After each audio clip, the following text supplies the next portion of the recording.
Hello everyone, I am Dr. Pallavi Tiple, consultant gynecologist and infertility specialist in FemCare Fertility।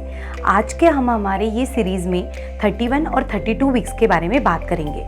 हमारे ये video में हम बात करेंगे कि हमारी टू बी मदर्स में क्या चेंजेस होता है, हमारे बेबी में क्या चेंजेस होते हैं और हमने ये वीक्स में क्या प्रिकॉशंस लेनी चाहिए। 31 और 32 वीक्स यानी हमारा 8वां महीना स्टार्ट हो जाता है। हमारे जो बुजुर्ग रहते हैं वो हमेशा हमें बोलते हैं कि 8वें महीने में ना थोड़ी सी एक्स्ट्रा केयर लेनी चाहिए, क्योंकि 8वें महीने में भी कभी भी पेन के सिम्टम्स आ सकते हैं। तो हमें पता होना चाहिए कि एग्जैक्टली 8 मंथ में हमने क्या केयर लेनी चाहिए। हमारे प्रीवियस वीडियो में हमने बात की थी कि आफ्टर 28-29 वीक्स प्रेगनेंसी में सिम्टम्स आना स्टार्ट हो जाता है, यानी कॉन्स्टिपेशन होना, फ्रीक्वेंसी ऑफ मिक्चुरेशन होना, डिस्कम्फर्ट होना, ब्रेथलेसनेस होना। जैसे जैसे अभी हमारी प्रेगनेंसी आगे जाएगी वैसे वैसे ये सिम्टम्स रहेंगे और थोड़े से ज़्यादा रहेंगे। अभी हमारा जो यूटेरस रहता है वो अम्बिलिकस के 4 इंच ऊपर जाता है, तो उसके वजह से जो हमारा डायफ्रागम और लंग है वो उसको प्रेशर देना स्टार्ट कर देता है। उसकी वजह से हमें कभी कभार ब्रेथलेसनेस होना यानी सांस लेने में दिक्कत आना, ये सिम्टम्स हमें दिखाई देते हैं। बट सेम टाइम पे हमारे बेबी की लंग डेवलपमेंट बहुत अच्छे से होती है। हमारे बेबी अभी सांस लेना स्टार्ट कर देता है और जब हमें ब्रेथलेसनेस होती है तब हमारा बेबी सांस लेना ये इंजॉय करने स्टार्ट कर देता है। कभी कभार क्या होता है, बहुत सारे फीमेल्स हमारे पास आती है जो 31-32 वीक्स में रहते हैं यानी 8 मंथ में रहते हैं, तो वो कंप्लेंट करती है कि डॉक्टर मुझे बीच बीच में टाइटनेस आता है या कभी कभार हमें पेन आता है। बीच बीच में ये टाइटनेस जो आता है उसको हम ब्रैक्सटन हिक्स कॉन्ट्रैक्शन बोलते हैं। ये नेचर का सिग्नल रहता है, नेचर का प्रिपरेशन रहता है नॉर्मल डिलीवरी के लिए।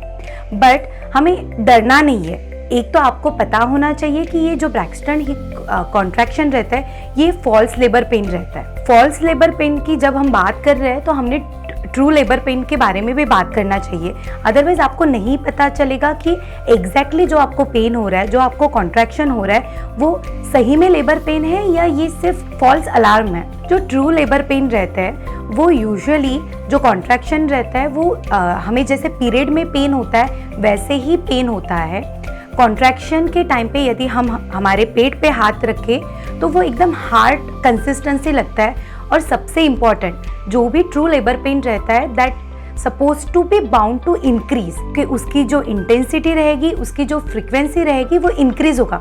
यानी मान लो अभी आपको दिन में 6 बार पेन आ रहा है, जो पेन 5-6 सेकंड के लिए, 6 सेकंड के लिए, तो यदि वो लेबर पेन है तो वो धीरे धीरे बढ़ेगा, यानी बाद में आपको 10 बार आएगा, फिर आपको 15 बार आएगा। जो इंटेंसिटी है वो भी बढ़ेगी और उसका जो टाइमिंग है, यानी पहले आपको 4-5 सेकंड के लिए पेन आ रहा है तो अभी आपको 10 मिनट के लिए आएगा, 15 मिनट के लिए आएगा। तो जो ट्रू लेबर पेन रहता है उसकी इंटेंसिटी और उसकी फ्रीक्वेंसी हमेशा इंक्रीज होती है। अभी हम जानेंगे कि हमारे बेबी में क्या चेंजेस होता है। हमारा बेबी अभी 16 इंच का हो चुका होता है। हमारा बेबी का वेट 1.3 to 1.4 kg का होता है। सबसे इम्पॉर्टेंट, अभी हमारे बेबी का ब्रेन ग्रोथ बहुत फास्ट होना स्टार्ट हो जाता है। हमारे ब्रेन में नर्व्स रहते हैं, तो अभी ये नर्व्स के जो कनेक्शन रहता है वो बहुत फास्टली डेवलप हो जाता है। हमारा बेबी अभी ब्रीथिंग लेना स्टार्ट करता है, स्वॉलोइंग स्टार्ट करता है, हिचकी देना स्टार्ट करता है। और कभी कभार हम ये वीक में स्कैन करें तो बहुत बार हमारे रेडियोलॉजिस्ट बेबी थम सक कर रहा है ऐसे भी हमें इमेज देते हैं, क्योंकि हमारे बेबी अभी सकिंग करना भी स्टार्ट कर देता है। ये वीक्स में सबसे इंपॉर्टेंट है कि हमने 32 वीक्स में सोनोग्राफी करनी चाहिए। 32 वीक्स की सोनोग्राफी सिर्फ हमें बेबी का वेट, बेबी की पोजीशन, बेबी के अराउंड का पानी यानी जो लाइकर होता है उसके ही बारे में नहीं बताता। तो 32 वीक्स में हम यूजुअली डॉक्टर्स डॉपलर भी एडवाइस करते हैं। डॉपलर से हमें पता चलता है कि हमारे बेबी को जो ब्लड फ्लो जा रहा है वो सही से जा रहा है या नहीं जा रहा है, या यदि वो सही से नहीं जा रहा है तो हमारी प्रीटर्म डिलीवरी एक्सपेक्टेड है या नहीं है। 32 वीक्स के सोनोग्राफी से, और इवन डॉक्टर्स को आप जब विजिट करते हो तो हम डॉक्टर्स भी एग्जामिनेशन करके आपको बेबी की पोजीशन के बारे में बताते हैं, यानी आपका बेबी का जो हेड है वो नीचे के साइड में है या ऊपर के साइड में। यदि बेबी का हेड नीचे के साइड में रहता है तो नॉर्मल डिलीवरी के चांसेस बहुत ज़्यादा होते हैं, क्योंकि नॉर्मल डिलीवरी के लिए जो कॉन्ट्रैक्शन, जो लेबर पेन आता है, तो उस टाइम पे बेबी का हेड का प्रेशर सर्विक्स पे आता है, उसकी वजह से सर्विक्स की ओपनिंग होती है। हम नॉर्मल डिलीवरी और सी सेक्शन इसके बारे में हमारे दूसरे वीडियो में बात करेंगे। अभी तो हम 31 और 32 वीक्स पे ही फोकस करते हैं। सबसे इम्पॉर्टेंट रहता है अभी 8 मंथ के बाद कि आपने हॉस्पिटल में रजिस्ट्रेशन करना चाहिए। जो भी हॉस्पिटल में आप और आपके डॉक्टर्स ने डिसाइड किया है कि आप डिलीवरी करने वाले हो, तो उस हॉस्पिटल में आपने विजिट करना चाहिए, सो आपको भी पता चले, आपका भी एक कंफर्ट लेवल आ जाए। आपने अपनी बैग पैक करनी चाहिए। यूजुअली हम सब गायनेकोलॉजिस्ट 8 मंथ में आपको एक लिस्ट देते हैं जो आपने आपके बैग में रखनी है, या बेबी के लिए जो प्रिपरेशन करनी है उसके लिए हम भी आपको हेल्प करते हैं। तो आपने आपकी डिलीवरी बैग पैक करनी चाहिए, आपने हॉस्पिटल में रजिस्ट्रेशन करना चाहिए और आपके डॉक्टर से नॉर्मल डिलीवरी के बारे में कंसल्टेशन करना चाहिए। इस टाइम पे नॉर्मल लेबर पेन कैसे रहेगा, लेबर पेन के बारे में आपको ये काउंसलिंग में सब प्री आइडिया आपको पता चलेगी। तो आपको जो पैनिक की सिचुएशन है या आपको टाइम पे जो भी आपके क्वेश्चन रहेंगे, तो उसके बारे में आपको पहले से ही इंफॉर्मेशन मिलेगी। आपके डॉक्टर से आपने इमरजेंसी सिम्टम्स के बारे में भी बात करना है, यानी कब आपने डॉक्टर्स को तुरंत मिलना है या हॉस्पिटल में डायरेक्टली जाना है। अभी हम कुछ इमरजेंसी सिम्टम्स के बारे में बात करेंगे। प्रेगनेंसी में हमने लास्ट हमारे वीडियो में बात किया था किक काउंट के बारे में।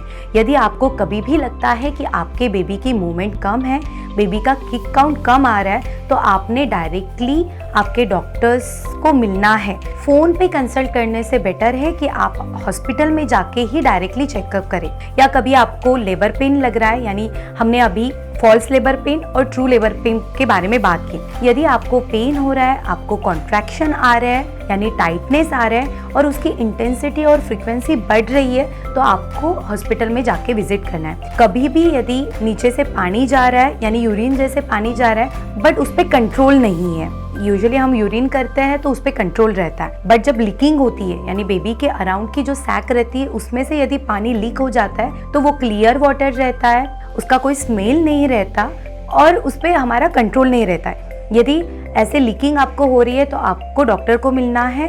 या कभी भी आपको ब्लीडिंग हो रही है, यानी आपको लग रहा है कि नीचे से स्पॉटिंग हो रही है, कि थोड़ा सा भी ब्लड जा रहा है, तो आपने आपके डॉक्टर्स को मिलना है। कुछ पेशेंट होते हैं कि जिनको ऑलरेडी बीपी की प्रॉब्लम रहती है या प्रेगनेंसी में उनका बीपी स्टार्ट हो जाता है, तो उनके लिए कुछ सिम्टम्स बहुत इंपॉर्टेंट होते हैं। यदि आपका वेट बहुत फ्रिक्वेंटली बढ़ रहा है, आपकी फेस पे स्वेलिंग आ रही है, आपके लेग्स पे भी बहुत स्वेलिंग आ रही है जिससे आपको डिस्कम्फर्ट लग रहा है, आपको वोमिटिंग हो रही है, ब्लरिंग ऑफ विजन यानी आपको थोड़ा सा ब्लर दिख रहा है, या बहुत ज़्यादा हेडेक हो रहा है, आप अपना बीपी चेक करो और आपको लग रहा है कि आपका बीपी ज़्यादा है, तो आपको इमरजेंसी में हॉस्पिटल को विजिट करना है। अभी हमने नॉर्मल डिलीवरी के जो सिम्टम्स है और इमरजेंसी सिम्टम्स है उसके बारे में बात की।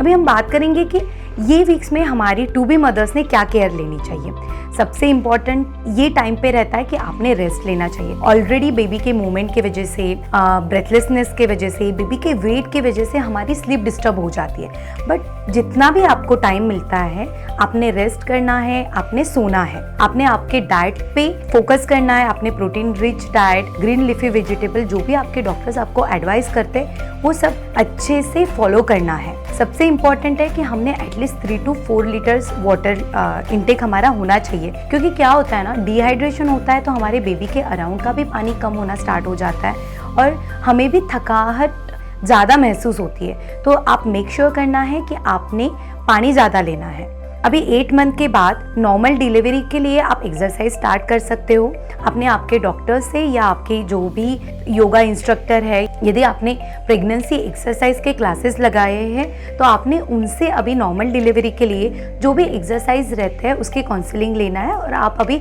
एक्सरसाइज स्टार्ट कर सकते हो।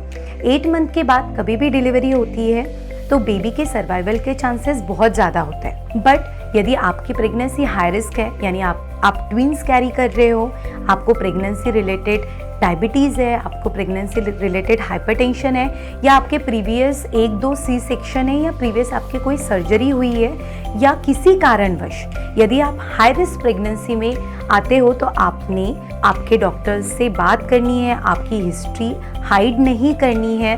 आपने 32 वीक्स पे बेबी के लिए स्टेरॉइड इंजेक्शन लेना है, क्योंकि अभी हमारा बेबी का लंग्स मैच्योर होना तो स्टार्ट हुआ है, बट अब तक वो फुल्ली मैच्योर्ड नहीं हुआ है। यदि आपको लगता है कि आपकी प्रेगनेंसी प्रीटर्म हो सकती है, तो यदि आप वो स्टेरॉइड इंजेक्शन ले तो बेबी की हेल्थ के लिए वो बेटर रहता है। अभी हमारे ये वीडियो में हमने 31 और 32 वीक्स के बारे में बात की, और हमने normal labour pain, emergency symptoms के बारे में भी बात की है। हम हमारे नेक्स्ट वीडियो में 33 और 34 वीक्स के बारे में बात करेंगे। यदि आपको प्रेगनेंसी में कोई भी सिम्टम्स दिखाई देता है, या आपको नहीं समझता, या आपको लेबर पेन जैसे लग रहा है, या आपको नीचे से पानी जा रहा है, ब्लीडिंग हो रही है, हेडेक हो रहा है, तो आपने आपके डॉक्टर से फ़ोन पे कंसल्टेशन नहीं करना चाहिए। आपने डायरेक्टली हॉस्पिटल में जाके विज़िट करना चाहिए। यदि आप हॉस्पिटल में विज़िट करो तो डॉक्टर्स को भी एग्जैक्टली पता चलेगा कि आपके सिम्टम्स क्या है, और वो इजीली डायग्नोज कर सकते हैं। यदि आपको कोई भी क्वेरी है तो आप हमसे डायरेक्टली कंसल्ट कर सकते हो। हमारे नीचे दिए नंबर पे कॉल करके हमसे कंसल्टेशन कर सकते हो। Happy motherhood. Thank you so much.